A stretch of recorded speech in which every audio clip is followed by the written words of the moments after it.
Good Friday to you, which is an unusual thing to wish. I arranged, you may have heard Archbishop Charles Chaput with me on Tuesday when we were talking about his book, Things Worth Dying For. I asked him to stick around and help me prepare our Good Friday broadcast as well. Salem's an old fashioned kind of company, Archbishop. Everybody takes Good Friday off. That used to be kind of Good. routine. Yeah, I know. It used to be kind of routine. And I remember the church was packed out when I would serve masses. People would do the Stations of the Cross on Good Friday.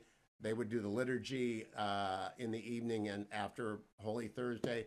Is that remained constant in Philadelphia? Is Good Friday still a day of reflection, repose, and repentance? No, I don't think so.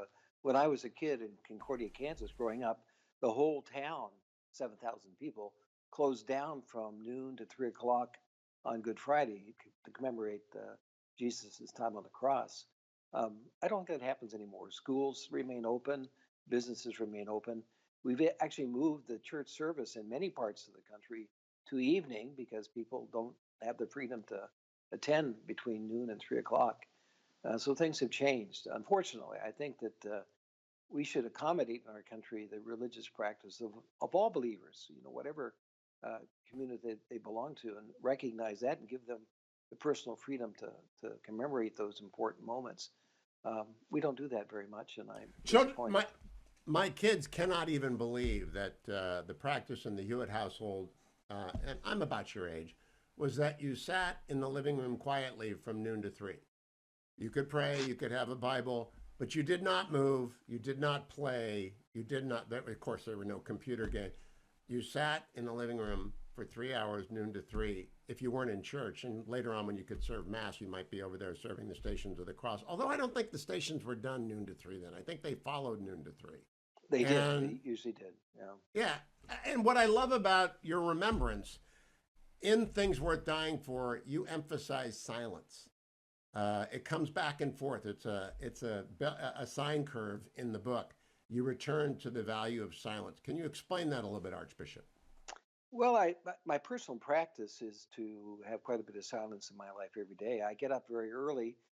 I listen to your show, of course, but I'm up before your show begins, and I begin my day in silence because I don't think I could organize myself, especially back in the days when I was full time employed, without having that kind of centering that takes place in what we refer to as prayer. But prayer is basically trying to make your life silent so you can hear the voice of God speaking to you in the course of your daily life, so that He can reveal His love and His plan for you in an ongoing kind of way. Also, I think that any good decisions that we make in life, any serious decisions, have to be accompanied by silence, because without that silence, everything is turmoil, and we don't have the ability to clearly think things through and commit ourselves to what's really important. So we have to find time, even when we're busy, when we have little kids, we have to find time, I think, in a daily way in our personal lives to have at least some time of silence. I do spiritual direction for married couples, and I should say married individuals. And I always try to encourage them to find a place in their house where they can be quiet, and then spend some time at the beginning of the day or the end of the day in that place, giving God space to be part of their lives. There is a very sharp critique in Things Worth Dying For, which I want to get to now, of American life in 2020 and 2021. Very sharp critique. One of it is the noise, the other is the continual distraction. It's almost the Twitterification. It's funny to see a quote from Peter Thiel in a book by Charles Chaput. We were promised flying cars, and instead we got Twitter with 120 characters. It was before 140, before they switched it. And I was amused that Peter and the Archbishop are together again. But you're both saying the same thing. We've ended up constantly amusing ourselves to death. You're a fan of Nisbet as well, and of sociology. That critique of modern American life, I don't know how we can reverse that, Archbishop. I don't. Well, I think you're right. I think we certainly won't do it unless we make up our mind to do it, and train our children to develop practices in their life where they have a chance to just slow things down and be quiet for a while. When I was growing up, it was common practice, and in places where there were retreat centers for men and women to go off from their family for a weekend for a retreat, an annual retreat.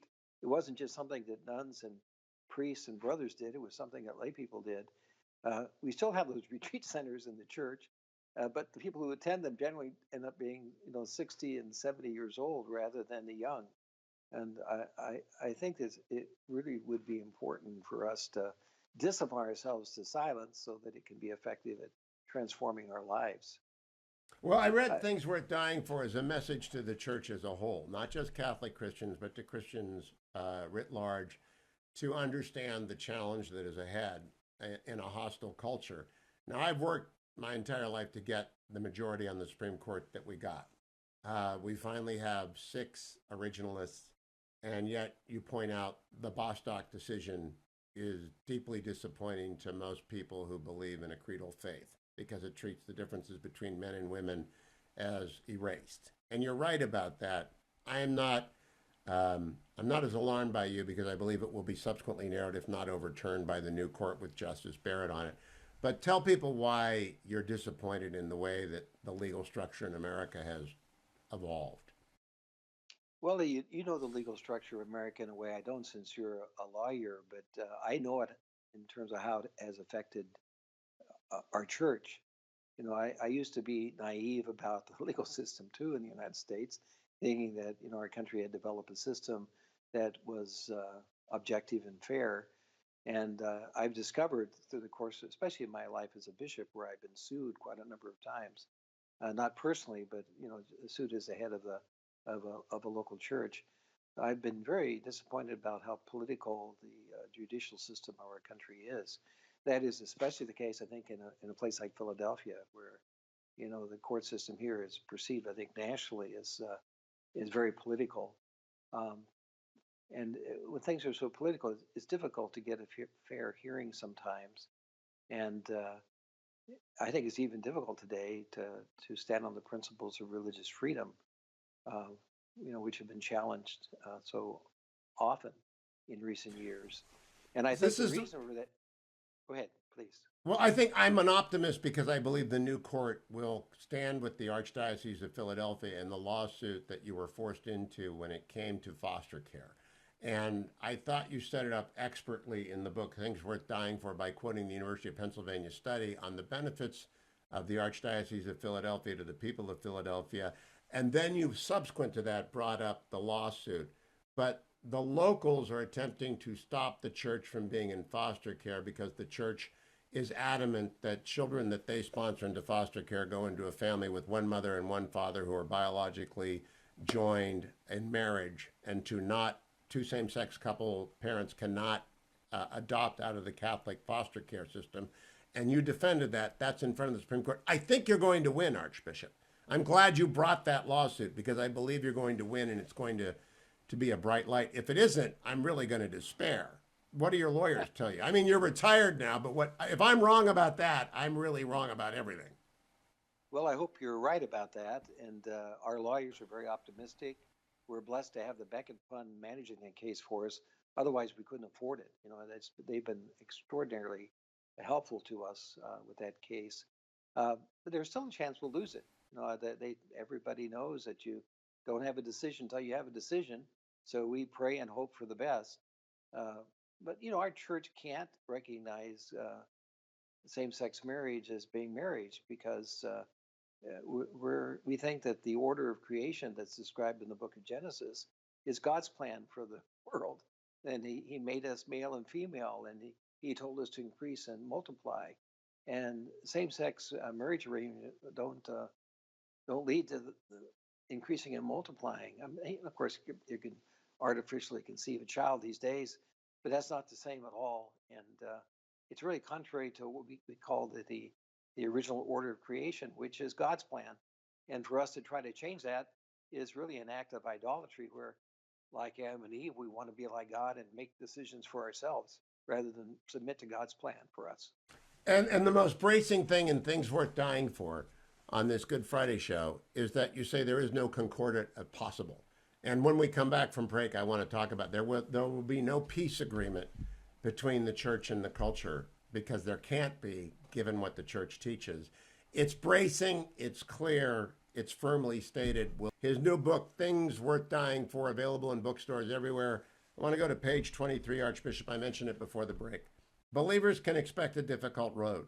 There can be no concordance between the Christian understanding of human identity, dignity, and sexuality and the contempt directed at our belief by so much of our emerging culture. The world and its hatreds won't allow it. I've always thought there might be a separate piece available where the believing Christian would be left alone.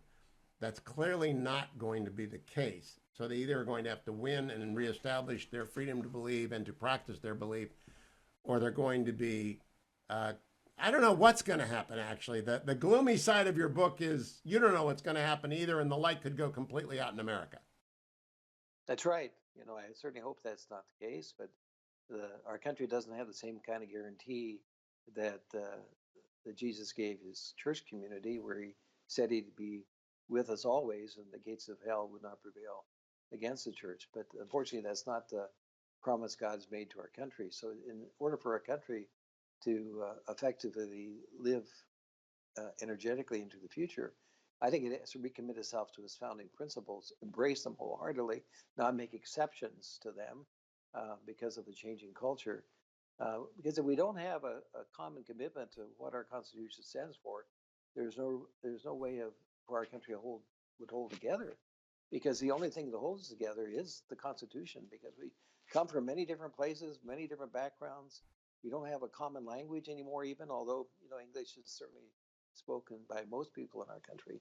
But what holds us together is the Constitution. So we have to love it and be committed to it. And we have to have free exercise. People have to be able to exercise their faith, in the case of Philadelphia, through a foster care program that says we are only going to place children into married couples, one man, one woman, who are committed to each other for life, and that's where children ought to be reared. You've got the evidence again in the book that is best for the child, but Philadelphia does not want you to have that. And that's really just one of many battles going on. A lot of Catholic leaders won't fight those battles, Archbishop. Well, I think people are afraid to fight because they're afraid they're going to lose, or because they just don't want the burden of not being in the mainstream. And certainly where the church stands on some of these issues isn't where mainstream elite America is going. And I think we really hope, many people hope that it'll go away if we just wait long enough, but it's not going to go away. There's just no compromise. One thing I've learned often in life is that when the left is in charge, they do not compromise. They don't actually tolerate people who are different. They're always calling for tolerance when they're in the minority, but when they take charge, they take over and they try to ram things down the throats of those they disagree with. For example, this question of childcare. There's plenty of opportunity for people in same-sex relationships and marriages to be foster care parents in Philadelphia. There are many other institutions that don't see that as an issue and are happy to arrange the care of foster children through their agency. We can't do that because it compromises our understanding of what marriage and family life means. Why can't they just leave us alone? They can't. They have to insist that we give up what we believe, because somehow what we believe is a burning fire to them, and they just can't tolerate the criticism that comes from us being different. You're pretty clear on that, Archbishop. The Catholic Church and Christianity generally make truth claims. They make claims about what is true and what is right, and when you make a truth claim, you inflict guilt or an argument on those who don't agree. That's right. And our understanding of truth is that it's objective and it exists apart from opinion. And there's no such thing as your truth and my truth. There is the truth. And the role of human beings is try to align our minds to the truth that's apart from us, outside ourselves. And we believe that, of course, that truth is a gift from God and not something of our own making. I'll be right back with Archbishop Charles Chaput. Don't go anywhere, America, except to Amazon.com to get his new book, Things Worth Dying For. It's the Hugh Hewitt Show. And Archbishop Charles Chaput, who is my guest. And of those four great Catholic intellectuals, I talk to the Archbishop the most because he's normal and I understand him. You wrote your book to be understood, Archbishop, and I did at the end of it, I do what I normally do when a book of popular philosophy is in front of me in popular history. What were you aiming at? What impression did I take away? And my notes at the beginning, general thought, the Archbishop is content. The Archbishop is not disappointed. The Archbishop is concerned, but he is not gloomy. He knows the immense work to be done, but it's been done again and again. How do you like my summary of what your book left me with? Well, I hope all those things are true. I don't know if I'm one of those top intellectuals, and you forgot to add yourself to that group. You were very I'm a proud. talk show host.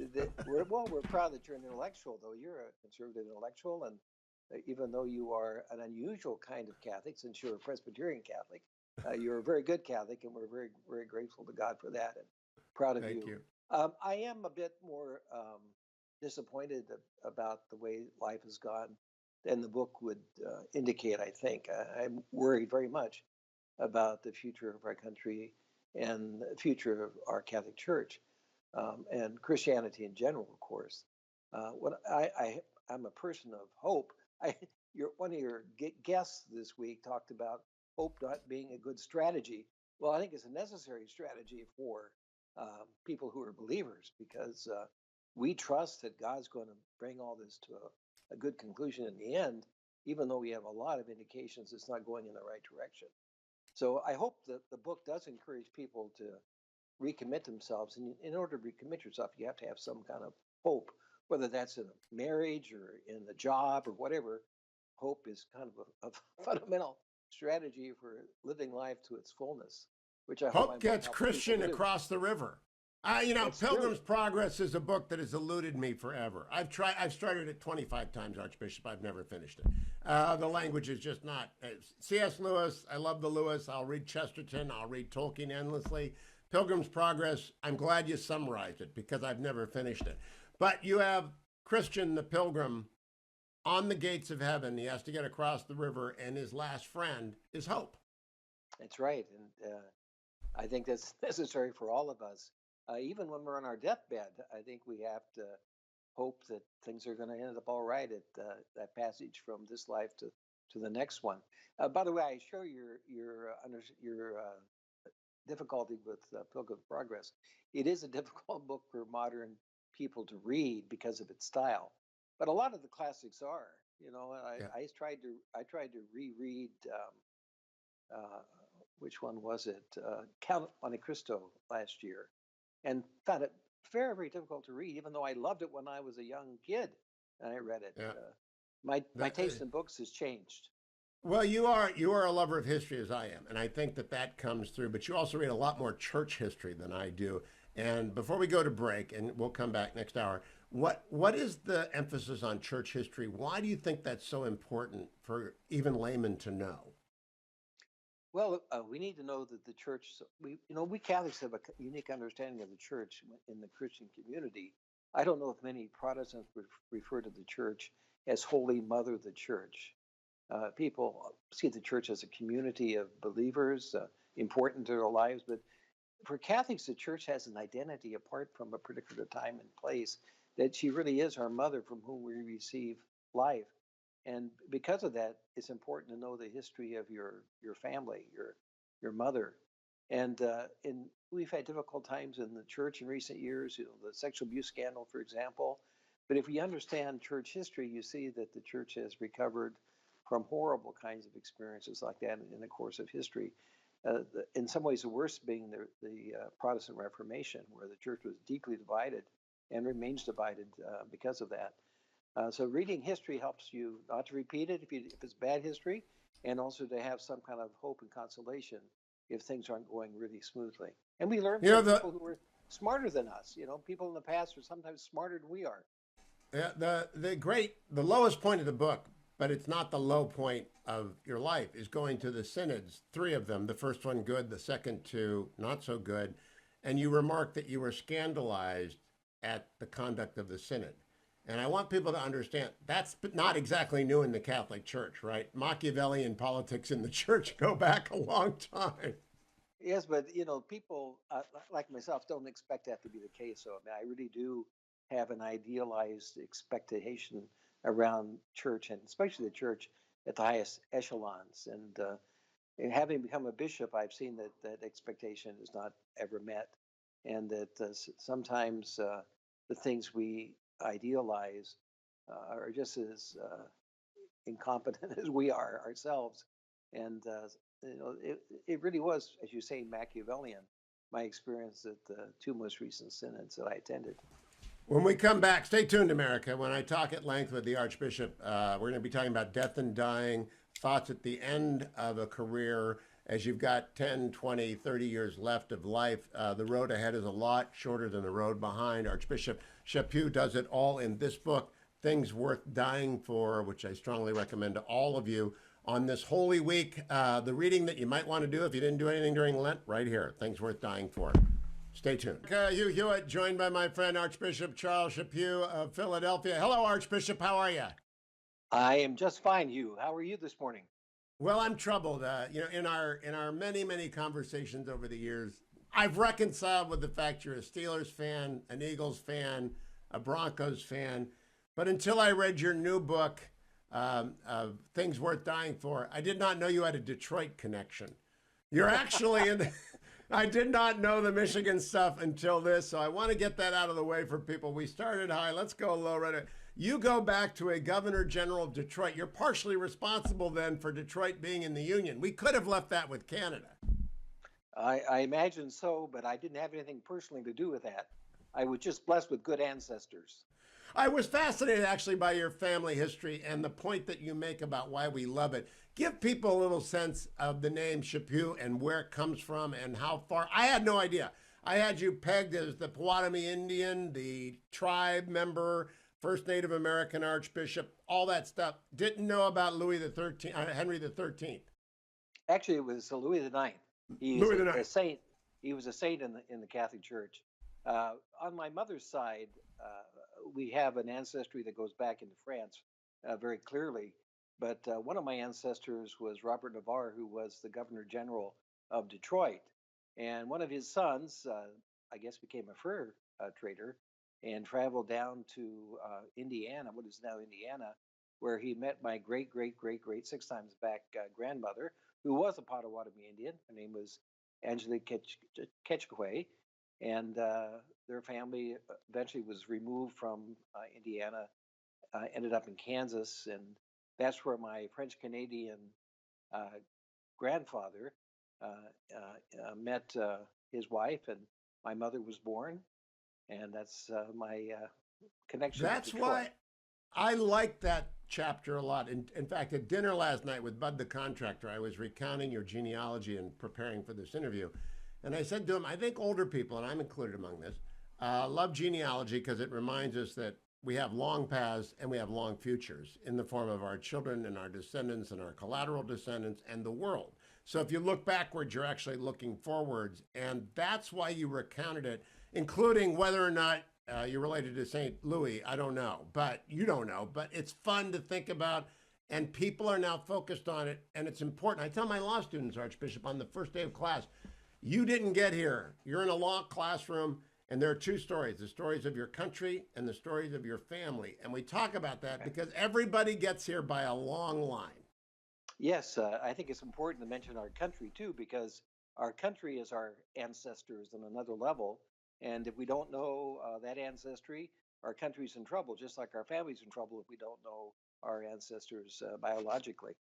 Now, Archbishop, that brings us to the book. This is the third in a trilogy. And I'm holding up my very well-thumbed copy of Things Worth Dying For. My 4-page outline, last night it was 5 pages. I got it down to 4, so we're going to take a long time talking about this. But Things Worth Dying For, I described it on Twitter as a summing up. Is that fair? In some sense, it is. I imagine I have some life left, so there are some more things to go on. But it's in some way, people ask me, when did I begin to write the book? And in terms of the book itself, probably 2 years ago already. But in terms of the overall picture that's involved in the book, a lifetime, 76 years now. I think all of us who write and give talks like you do, base that on a lot of material that we're not even conscious of. That's been part of our life through the years. Your library must be immense, and I don't know what you're going to do with it. I don't know what I'm going to do with mine, but I read in Things Worth Dying For a lot of authors that I do not know very well, like Roger Scruton. I just don't know anything about him. I've seen him read and referenced. You rely heavily on him. For example, let's take a diversion, as I often will in this. Tell us about him and why you love him so much. Well, Roger Scruton died last year, I believe, in Right. 2020. And he was British, of course, and reflected on history and culture and philosophy in a way that was popularized by some of the television shows that he did. And I find him fascinating because I think he presents in language that's easy to understand and visuals when it comes to his videos. Very important parts of what it means to be a human being. You know, he's in a very contemporary way immersed in what we call the transcendentals: beauty, truth, and goodness. And those are the three things that make life worth living. You know, things that are true and beautiful and good.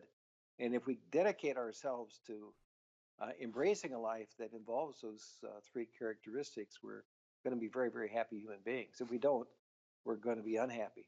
In terms of my library, I gave it away already when I moved into retirement. I gave most of my books to the seminary here in Philadelphia. I have reference books, of course, I brought with me, but I've moved to a Kindle in terms of reading, so I'm not collecting books in the present like I collected books in the past. You know, I'm glad someone wanted them. I have to read a hard copy. I have to annotate it. I have to make notes in the margin Yes. so I can go back and do an outline. So when I give them away, some people don't like them. Things Worth Dying For is in demand. People always want my books because they're free when I'm done with them. And I'll find a good Catholic friend to give Things Worth Dying For. But I want to stay on Thank Scruton you. for a second. When I went back, a good book leads you to other authors. And so I went and read up on him. He went to Jesus College in Cambridge, and then he taught at the University of London. And his life was one great struggle with the current culture. And so I found that very interesting. And given the previous books you wrote, Strangers in a Strange Land, Render Unto Theater, and now Things Worth Dying For, this is a book very much about fighting for what you believe in and for what Catholic Christians believe in specifically. You are not at all tremulous in urging people to witness their faith. Well, you know, one of the things that is considered a negative factor is to refer to somebody today, to refer to somebody as a culture warrior. But I've always, people talk about me that way, and I've never actually understood why it's an insult. They mean it. When they call me that, they mean it as an insult. But I think that anybody who lives life seriously is in some ways someone who's fighting for important principles upon which to build life. And culture is a combination of all the things that make up our lives. So we should all be culture warriors. Moms and dads are culture warriors when it comes to their children. You know, so it's a very positive thing and nothing to be ashamed of. And you know, again, fighting is not a popular thing to talk about these days, or a warrior culture, because you know, military life and activity isn't considered in the same kind of way it used to be even 40 years ago. But I think I don't believe in violence. I think it's contrary to the gospel of Jesus Christ, unless it's violence in the service of the good, the true, and the beautiful. But we still have to be willing to fight for things. And I want to make sure in every segment that we do, I pronounce the key finding in the book. And I want to do it from page 21. Jesus of Nazareth really did live. It's Holy Week. It's important to say this. Archbishop Chaput says, Jesus of Nazareth really did live. He really was the Christos, the anointed one, the Messiah.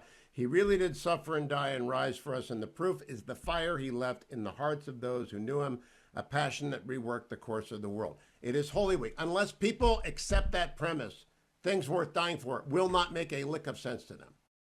I don't think so. I hope it's very much based on Jesus and the scriptures. Of course, a lot of it's based on the Old Testament, as you know, right? The Jewish scriptures, because we who are Christians consider the Jewish people our elder brothers and sisters, and we stand on their shoulders. But that's the foundation of my life and the life of people from whom I came, and I'm grateful for that gift. I'm grateful that you made it very explicit. I want to play for you the clip. In 30 years of radio, I tell people this is the most astonishing exchange I had. And Okay. it's with Richard Dawkins, the anti-belief expert in Great Britain, and we're talking, and here's what he says. Okay, do you believe Jesus turned water into wine? Yes. You seriously do? Yes. You actually think that Jesus got water and made all those molecules turn into wine? Yes. My God.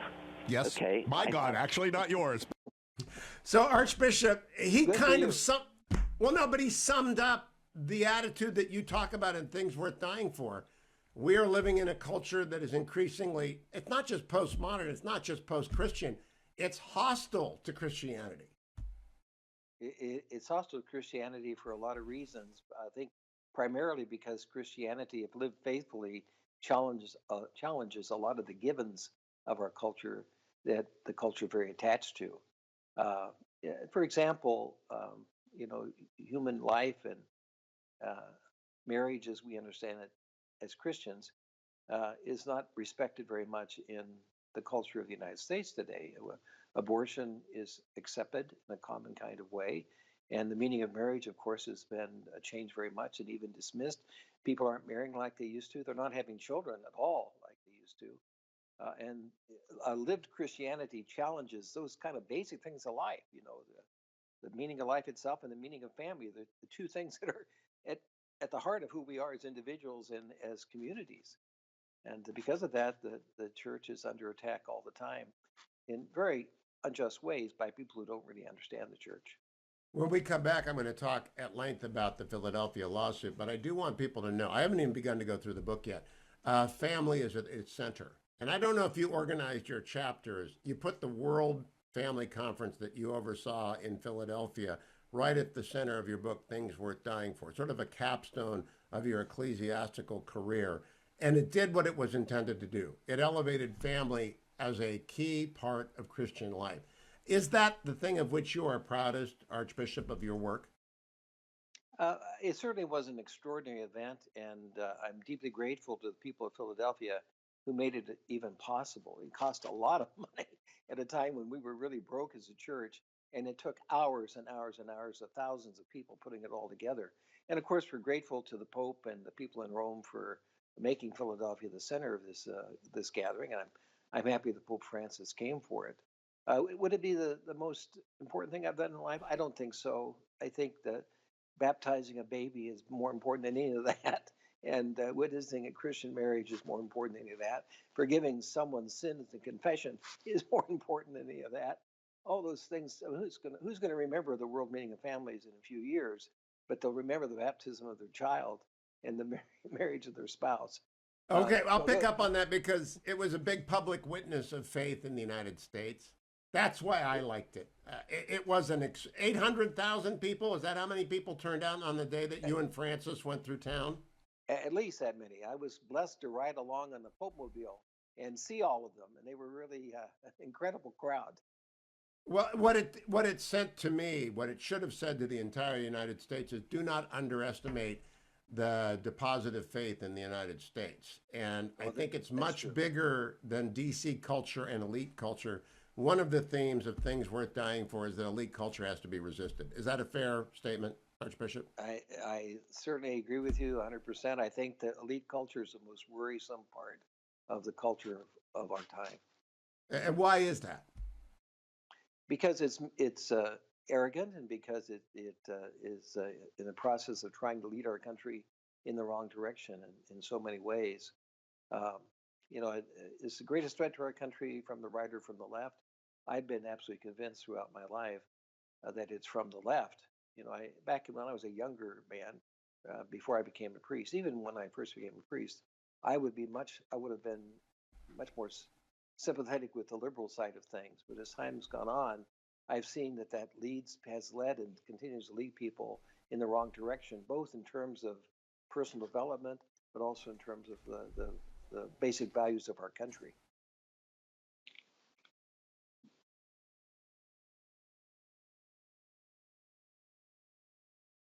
Morning, Glory America. It's Hugh Hewitt on this Good Friday special edition of the Hugh Hewitt Show. My guest this hour, Archbishop Charles Chaput, has a brand new book out, Things Worth Dying For. It follows his previous books, Render Unto Caesar and Strangers in a Strange Land.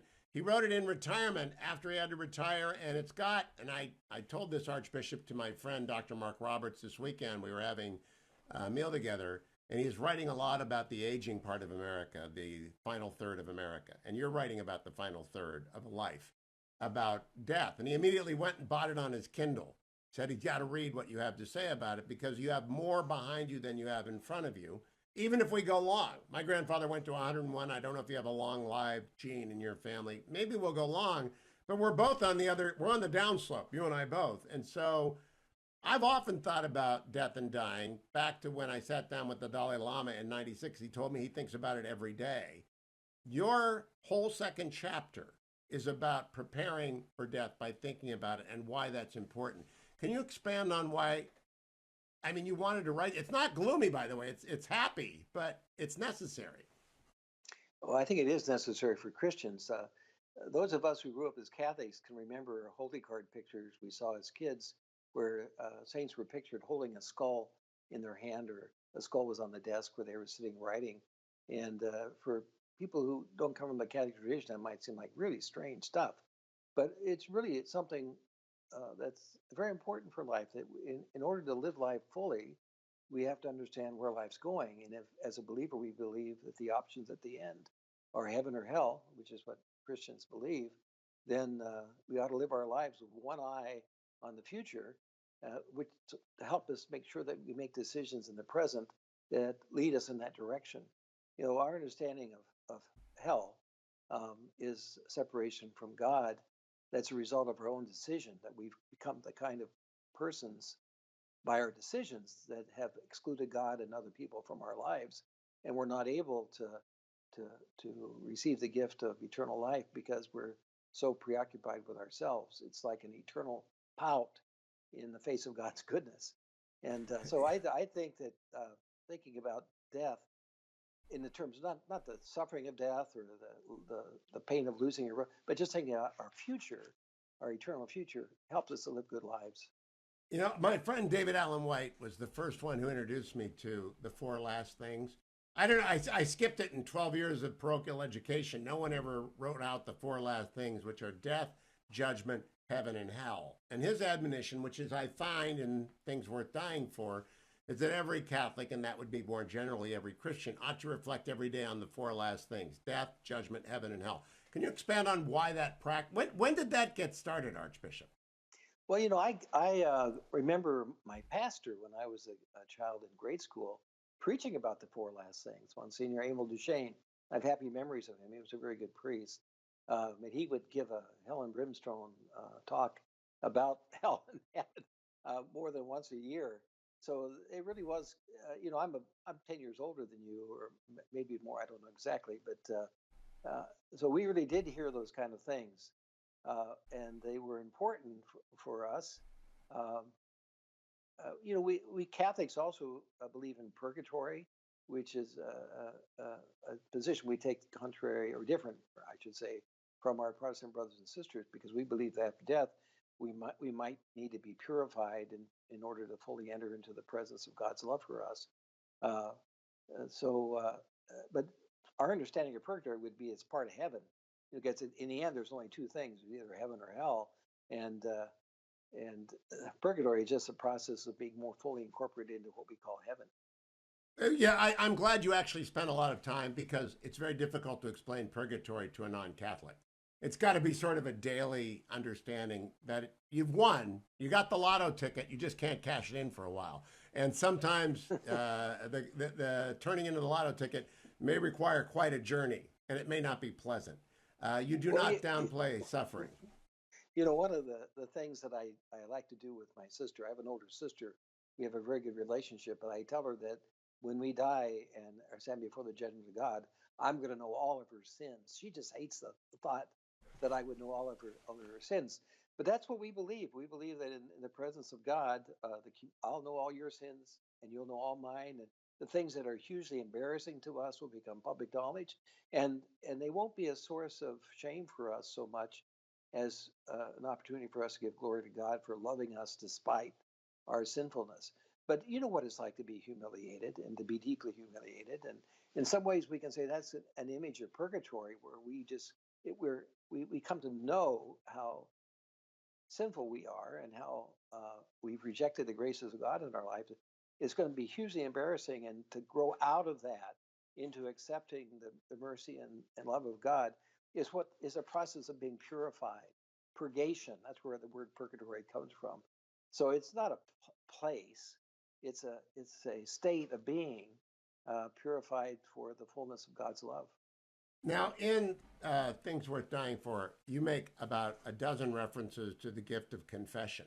That is something Catholics appreciate and non-Catholics may not. Non-Catholics think, why would you want to do that? Would you explain the grace of confession, Archbishop? Because on Good Friday, I don't know if confessions are heard on Good Friday. I don't think they are they? They should be, and they are They should be. in most churches. Yeah, I think that there was a period of time when priests thought they shouldn't hear confessions during Holy Week, and they tried to get everybody to go to confession before Holy Week began, but it didn't work. You know, No. people showed up on Good Friday and Holy Saturday wanting to go to confession. So I think people should have the confession available to them whenever they need it. But anyway, our understanding of confession, I think that our Protestant brothers and sisters do believe in confession. They just don't believe that a priest can absolve their sins. And because we all find confession to be extraordinarily important in all of our relationships. You know, husbands have to confess to their wives they're failing sometimes, and vice versa. Wives have to do the same. We all go to our friends when we're burdened by something we've done, and we need someone to understand us. People go to counseling a lot these days in order to seek some kind of reconciliation with what they've done. So we go to bartenders. The joke, you know, bartenders hear more confession than priests do, and I imagine in some ways that's true.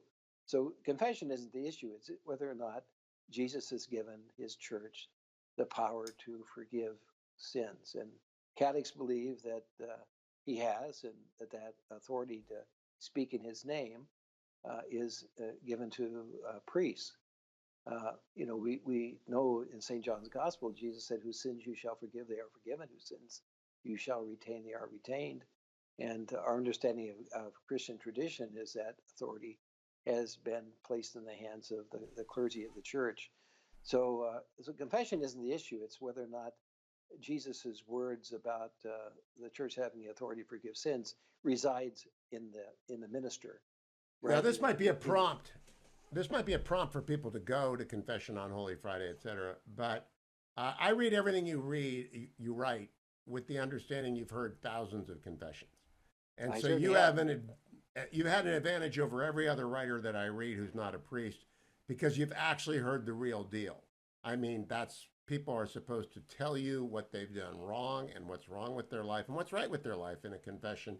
It's not a therapy session, right? It's not that, but you have a deep reserve of knowledge that the ordinary layman will not have.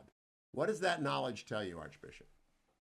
Well, it tells me two things. It tells me how good we are, because people who go to confession want to be different. They want to be good. That's why they come. They want peace with God, but they also want to change. And that's what confession is all about in our Catholic understanding. It's not about just dumping our sins. It's about committing ourselves to a new and better future, conversion and change. I've seen confessions really do change people. People who are in the habit of sin, who go to confession in a regular way, kind of grow out of that habit because of the grace of God, and not because of the words of the ministers, because of the grace of God working in that context. So confession has revealed to me the depths of human goodness. But at the same time, I've heard horrible things. You know, we don't talk about what we hear in confession, but I want to assure you, I've heard everything that you can imagine. That you think about the Ten Commandments, and there are a lot of things that people do that are just utterly destructive of human dignity. The biggest thing in confession is our sexual things, quite honestly. I'm glad to know there aren't a lot of murderers running around that we don't know about. But well, there's surprisingly more of those than you know, actually, too. It's the other thing that you know. But the biggest thing is, or the things that people are most ashamed of, are in some ways the things that are most common, like sexual temptations and sins. Even in this postmodern, we'll talk about that after, because even in our postmodern age, we're not supposed to worry about that anymore, but we do, and it's not Catholic guilt. That's right, exactly. It's human nature. to worry about. We'll be right It's back. Archbishop Charles Chaput of Philadelphia is my guest. Things Worth Dying For is his brand new book. Archbishop, in it, you write about the tipping point. Tipping points happen in the lives of a people, a culture, and a nation. Points beyond which everyday reality is changed in kind, not merely in degree. We're living in such a moment today. And because we're within it, we won't understand its implications clearly until the future renders our time now in the rearview mirror. We were just talking about confession and human sexuality and what you've heard in the confessional, and I was thinking of violence and hatred, and you brought up sexuality. That is the change in the modern world. I mean, it's completely different, and we have no idea where that's going to take us. Where do you think it's going to take? Where do you think it's going to end up? Well, I imagine that it's going to end up with a big change in for the better, because I think you can only live with acting against the basic nature of man for long before you have to kind of swing back to what's good and true and beautiful. And it seems to me that our sexual license will end up in a change of the culture for the better. It's happened historically many times, where there's been corruption and there's a recommitment to the principles that we stand on. So I'm hoping for that, because I think that the human failures when it comes to sexuality lead to failures in marriage and family life, and a lack of fidelity between husband and wife is a horrible thing, because it undermines children's confidence and their ability to know that they're loved by their parents. So that when you talk about sex, you're talking about family, and the impact. Misusing our sexuality is in some ways undermining our family life, and there's nothing more important for us, because everything in life flows through the family. Everything, for good or for That is a central tenet of Things Worth Dying For. But you are very familiar with dystopian fiction. In fact, you introduced me in Things Worth Dying to a Russian novel called We, which I've not heard of before, but it clearly influenced Huxley and Orwell. You make the argument, you lay it out how it did. And all three of those novelists end up in sexual dystopia as well. It's sort of the natural impulse is channeled into non-familial, non-connected biological urges. And it's funny to me that all three, the Russian and the two Englishmen, predict sort of sexual license in their dystopian novels of the future. Yeah, I think even the modern movies that talk about the future go in that direction usually, because I think it's a future without a family and without the connections of loving a spouse and having your own children who depend on you as their mother or their father. So there's just no way for us to separate family from sexuality, and when we do, our future is in bad shape. Really bad shape. Now, that's very tough sell in the modern culture, and it's always been. One of the things you did is you sent a lot of letters off to your friends, laymen, religious, priests, and they wrote you back, and I found their answers very interesting. No one seemed to be worried about the decrease in attendance in the church. No one brought that up to you. I was surprised by that. I think that's true, because the people who I wrote to, of course, I wrote to them because I knew that they loved the church community and were committed to it. And I think people who love the church community know that it isn't dependent on large numbers. In fact, large numbers in some ways have gotten in the way of the Catholic Church's ability to be a real community. One of the things that many of us who are Catholics admire about Protestant churches is they have a deeper sense of family and belonging. And I think the reason for that is basically they have one church service a Sunday, and after that service, they get together as a community, and no one enters into the church without being welcomed by somebody else. And the way the Catholic Church has operated, because the large number of Catholics in the country, is they stack one service up against another. Every hour and a half, there's a new service, which eliminates the ability to welcome and also to spend time afterwards. And I don't think anybody looks at the diminution in numbers of the church as a good thing in itself, but it really, we're weeding out the people who don't take church seriously in some ways. They're just not coming anymore. It's self-selection. It's not like anybody's kicking these people out, but the opportunity that provides is for the church to be stronger in a sense, because people are more connected to one another. And that connection used to come in the parochial school system after the Hugh Hewitt show. Things Worth Dying For is the Archbishop's brand new book. a great thing to buy on Good Friday or any day of the year and to reflect, along with his other books, Stranger in a Strange Land and Render unto Caesar. Archbishop, I was telling you about the future of the Catholic Church.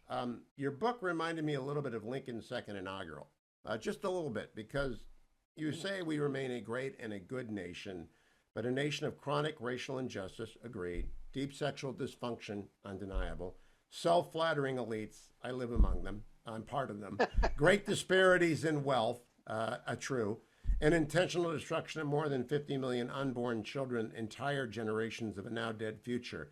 These things carry a heavy social mortgage, a balloon payment that must and will be paid. In Lincoln's second inaugural, he says, fondly do we hope, fervently do we pray, that this mighty scourge of the Civil War may speedily pass away. Yet, if God wills that it continue, until all the wealth piled by the bondman's 250 years of unrequited toil shall be sunk, and until every drop of blood drawn with the lash shall be paid by another drawn with the sword, as was said 3,000 years ago, so it still must be said, the judgments of the Lord are true and righteous altogether. Lincoln, I don't even know if you treasure the second inaugural as much as I do, but your book is full of justice will come out. I mean, you're very much a justice will triumph in the end. Well, of course, I admire Lincoln very much, and I stand in amazement at his ability to say things so beautifully and clearly with so few words. I haven't ever been able to do that. But this whole business of justice will show up is what the Bible's all about, whether it's the Hebrew Bible or the Christian addition to that, the New Testament. God is a just God, and an essential part of justice is judgment.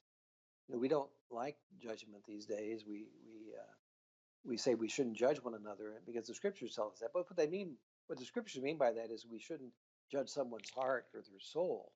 That doesn't mean we shouldn't judge what are good acts and what are bad acts. And when we stand at the end of our life, we're going to enter a process of self-judgment in the presence of God that will lead either to eternal happiness or eternal separation from God and from other people, which we call hell. So judgment is an essential part of any community that's built on truth. And I just hope that I'm on the right side of that judgment.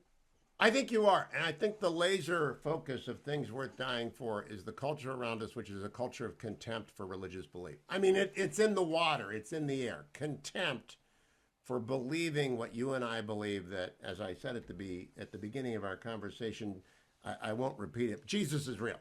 And if you believe that, and you believe that he died, descended into hell and rose from the dead and lives forever, and that if you trust in him, he will take care of you. And Jesus is the face of God. That's the basic message of things worth dying for. Things will be all right. But this age not just mocks, which is okay. I mean, everybody gets mocked. But contempt is different from mockery. Contempt devalues dignity. Contempt, that for which we have contempt, we kick to the side. And your book is a great admonition to be strong against contempt, which is what Catholic education used to do. That's why I'm so distraught over the destruction of Catholic education. It used to teach you didn't care what they said about you. And so Catholic kids after 12 years, they just don't care what goes on at campus. If it's gone, they're not braced up that way. Is there a renewal in Catholic education ahead of us, Archbishop? Hugh, I don't really know. Catholic education, as we know it in the United States, was built on the back of religious sisters who were available in great numbers to teach in Catholic schools without being paid a decent salary. I know in my hometown, each sister received $40 a month as her salary. That was $10 a week. They were provided housing at the convent, but they didn't really receive a significant amount of money in terms of salary. And in those days, we used all the money that came in to build the buildings at our parochial schools. Now we're living in a time when those buildings are falling apart, literally, and we have to pay a living wage to lay people who are the teachers in our schools. So how can this continue into the future? I just don't know. I personally think that the future of Catholic education is going to be in cooperative homeschooling, where the parishes provide the buildings where this can happen and the connectors that make it possible for people to meet.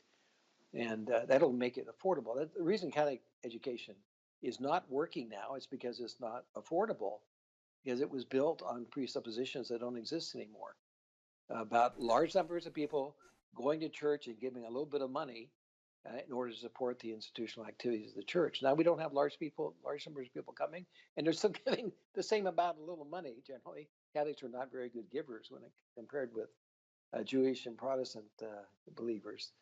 And so I think Catholic education has to change if it's going to be successful. Otherwise, it becomes an education for the very poor, because people really do feel sorry for the poor and pour money into poor schools, or to the very wealthy who pay. There are some schools that pay $20,000 a year for elementary school, and some elite private Catholic elementary schools. But the middle class or the blue collar neighborhoods can't sustain Catholic education as we've known it in the past. I want to, the thing that encouraged me the most about the recent bill that passed Congress, President Biden's first act, was that it included $300 a month for children under 6 and $250 a month for children 17 to 6. And I urge my audience, enroll your child in a Catholic school. And a lot of people I heard you do that. Well, the response though was that's not enough money. To which my response is the Catholics will find a way to make it work if you'll just commit to them. Is that right? We always have, yes. We were able to educate children at a far lower cost than the public education system, primarily because we don't have the infrastructure to support the programs that public education does. And unfortunately, we don't pay teachers as much either. But, what you said about we have a lot of empty spaces in Catholic schools, and even if they parents couldn't pay the costs that's on the books, we're willing to fill those seats, because those seats remaining empty don't serve anybody's purpose, and every bit of income that comes in helps us to pay for the cost of the whole. So they've got to you're right.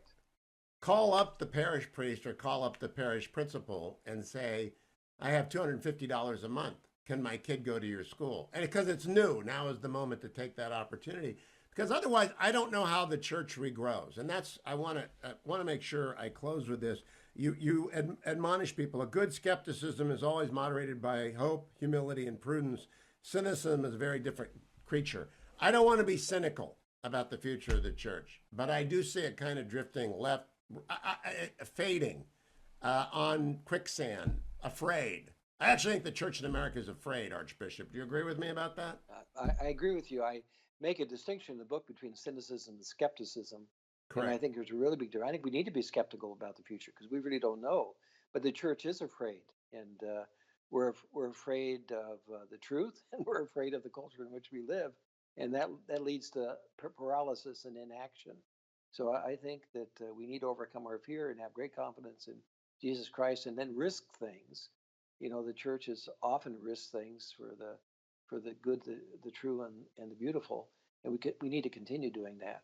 We built our Catholic school system in the face of what we thought was the invasion of our religious freedom by the dominant Protestant community, and the people who built the Catholic school system had far fewer resources than the poorest people in the church today, and so we need to risk for the future. But they had a commitment that many Catholics today don't have, and that's probably the big difference. We can talk about why that is, and you spend some time talking about Vatican II, and there was nothing wrong with Vatican II. You write that quite explicitly. There was a lot wrong in how it was sold, at least in America. There was a lot wrong in what it was supposed to have done, and the dominant culture of the ideologues. And I liked your chapter on ideology quite a lot, because ideology does turn people into fanatics, and fanatics turn to destroying other people's lives. It's all laid out in Things Worth Dying For. You have to win the intellectual war first. Who's doing that for us? What you quote old people like Henry D. Lubeck and other people who's doing it right now? Well, you're in California right now. One of the great intellectuals of the Church in the United States today is Bishop Robert Barron, who's one of the auxiliary or assistant bishops of the Diocese of Los Angeles. I really hope you'll get him on your show someday, because he's really extraordinarily bright. He was in some sense a disciple of Cardinal Francis George of Chicago, who was the best and brightest of all the bishops I've known in my many years as a member of the Catholic Church. And Robert Barron does an extraordinarily good job among the clergy of our country. I think he's probably the most prominent. But many of the leaders of the church today, the greater number of leaders of the church today, Roman Catholic Church today, are lay people. Some of them you've mentioned in today's conversation as intellectual leaders, but there's also a lot of very clever and creative evangelists among the laity in the Catholic Church. One group I'm very familiar with and also proud of is Focus, which is the Fellowship of Catholic University Students, which learned a lot from our Protestant brothers and sisters on how to do campus ministry, but have been extraordinarily effective in facing the culture today. I'm thinking of, there's many individuals I could mention. I probably should mention any of them because I'd have to mention all of them, but the lay leaders are doing far more for the good of the church today than the clergy leaders are. And I like the way you handle it, but grateful you for said that. your heroes are John Paul II, John Paul the Great, and Benedict. And you left it at that because you didn't want to leave anybody out. You're very kind towards Francis, who you served in a synod with and who you welcomed to Philadelphia. My question is, from those positioned in the synod, where's the Roman Catholic Church in the world strongest in terms of its actual growth and appreciation of doctrine? Because it came to America originally, flowered, and is now in a period of great distress. Where is it flower? It's not China. In China, they're on the ropes and they're being persecuted. In Nigeria, they're being killed. Where is it flowering, Archbishop? Well, first of all, in terms of the Western world, the Catholic Church is flourishing mostly in the United States of America, despite the fact that we are diminishing. There's a vitality here that's really, truly extraordinary. And the Orthodox Catholics in the United States are an extraordinary group of people and are extraordinarily committed. In terms of the world, Nigeria is one of the places where it's flourishing, even though it's severely persecuted, basically by the conflict between Islam and Christianity. That's where the real difficulties in Nigeria are taking place. But our biggest growth is in Africa. One of the great joys of serving at the two recent synods that I attended was coming to meet some of the leadership of the church in Africa. The African bishops as a body, and almost universally as a body, are the kind of people that I would want to be my bishop. They're really extraordinary people, both in terms of their intellectual capacity and their courage. And so I was very, very much enthused by what I met on that level in the church. It's true also in among the leadership of Asia and places like India in Asia, but it was really strongest in my mind. Things Worth Dying For concludes with an essay on friendship, which I greatly appreciate, Archbishop. It's what I wrote my senior thesis about 1,000 years ago. And it was on Cicero, Madison, and Montaigne. You use a couple of other experts, but you used Thomas More and his great friend, the bishop, and I didn't know anything about the bishop. You want to tell people about their story? Well, the church in England at the time of Thomas More, the time of Henry VIII, was culturally interwoven with all of life. At the time when Henry decided that he wanted to become the head of the church, most of the bishops sided with Henry against the Pope, with the exception of, I think there were three bishops. Two of them were retired men. One was an active bishop. His name was John Fisher. And, he eventually, he was very prominent in the life of the royal family, actually, at one time. And then eventually was martyred because of his refusal to submit to the political authority of Henry VIII over the life of the church. A good friend of his was Thomas More, who was a lawyer like yourself. I think most people know him from A Man for All Seasons, a wonderful play and movie. It's one of my favorite movies, actually. And so he certainly gets much more attention than John Fisher, but both of them died for the same principles nearly the same time. And I've always said, I think it's really appropriate that Thomas More is more known and more popular because the church is basically lay people, and clergy aren't as important as people tend to think them. We're an essential part of the church, but we're not the most important part of the church. The most important part of the church are all the baptized. And those of us who are clergy are also members of the baptized. And that's more important than being an ordained clergy is being a baptized Christian. And for the church to be who she is, the laity have to assume co-responsibility for leadership in the church. And, when you and I were growing up, the clergy were clearly seen as leaders of the church, and lay people were seen as their helpers. But we don't see that anymore. We're going back to the earlier pattern of the church that was present in the Acts of the Apostles, where most of the evangelists were lay people. They weren't clergy, and the clergy were helping them rather than them helping the clergy. And I think that's the real model of the church, where we're here to help the baptized faithful. And the baptized faithful are the ones who are supposed to take leadership of Christianity in the world. The lay people are what's going to change the world, are going to evangelize the world, beginning And with their children. the emphasis at the end of the book is, and find your friends in the faith. Because if you haven't got Absolutely. friends in the faith, you're not going to hang on to it. You've got to have people like Fisher and Moore, who were good friends, to turn back. And I wanted to close on that story. I didn't know about the church outside of Rome where Peter turned around, Archbishop. I didn't know that either. I know a lot of Great American. novel. Yeah, tell us about that. Well, I actually bought it for my Kindle recently because I just thought I haven't read this book for a long time. It comes from the 1930s, I think, or 40s, and was written by a Polish author whose name I don't remember right now. But there was a legend that it's based on that, Peter, when he was facing the possibility of martyrdom in Rome, got cold feet and decided to get out of there. And as he was heading out of town, he met Jesus, who asked him, "Where are you going, Peter?" "I'm in Rome." And so Peter turned around and went back. And "Where are you going?" In Latin is "Quo vadis?" Where are you going? And that's the name of the book. It actually became a movie. I Yes. don't remember if it was called Quo vadis or not, but it was for me, it was a good movie because I loved movies like that when I was a child. It may be terrible if you look at it now, but I thought it was really good. Was it Leon Uris? I remember singing around. I've never read Quo Vadis. Now I have to go read it. But I didn't know that church was there. Obviously, you do. So, Archbishop, things worth dying for. You are now, quote, retired. You're the least retired person I know, and you're not retiring in the book. What's next for you? Well, I'm anxious for the lockdown to end so I can begin to visit my family and friends once again. I retired 3 weeks before the lockdown, so I've spent most of this period of time enforced retirement, which isn't what I was looking for at all. So I'm looking forward to some ability. I'd like to go to. I like movies like you do. I Yep. would go every weekend if I could, Yep. But the theaters aren't open yet here in Philadelphia. I think they may be open in California, but they're not open here yet. And There are no new so- movies. There's nothing to see. Well- They're open, but there's nothing to see. Well, I do watch movies.